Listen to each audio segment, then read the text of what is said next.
بسم اللہ الرحمن الرحیم۔ قوم عاد کا عبرتناک واقعہ۔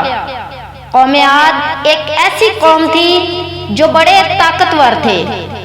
40 ہاتھ جتنا قد، 800 سے 900 سال کی عمر، نہ بوڑھے ہوتے نہ بیمار ہوتے، نہ دانت ٹوٹتے نہ نظر کمزور ہوتی، جوان تندرست و توانا رہتے، بس انہیں صرف موت آتی تھی اور کچھ نہیں ہوتا تھا۔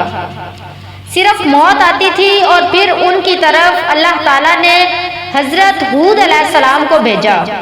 انہوں نے ایک اللہ کی دعوت دی، اللہ عز و جل کی پکڑ سے ڈرایا، مگر وہ بولے، اے ہود، ہمارے خداؤں نے تیری عقل خراب کر دی ہے، جا اپنے نفل پڑھ، ہمیں نہ ڈرا، ہمیں نہ ٹوک، تیرے کہنے پر کیا ہم اپنے باپ دادا کا چال چلن چھوڑ دیں گے؟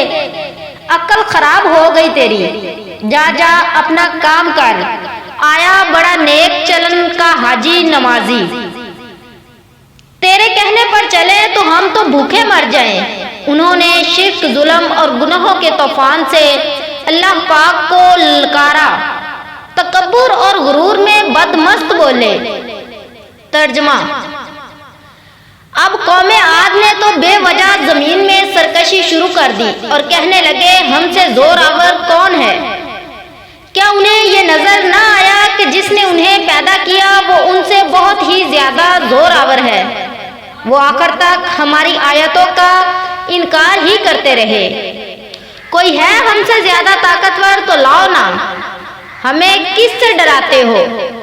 اللہ تعالیٰ نے قحط بھیجا، بھوک لگی، سارا غلہ کھا گئے، مال مویشی کھا گئے، حرام پر آ گئے، چوہے بلی کتے کھا گئے، سانپ کھا گئے، درخت گرا کر اس کے پتے کھا گئے، مگر بھوک نہ مٹی، نہ بارش ہوئی، نہ قطرہ گرا، نہ غلہ اگا۔ پھر تنگ آ کر اپنا ایک وفد بیت اللہ شریف بھیجا۔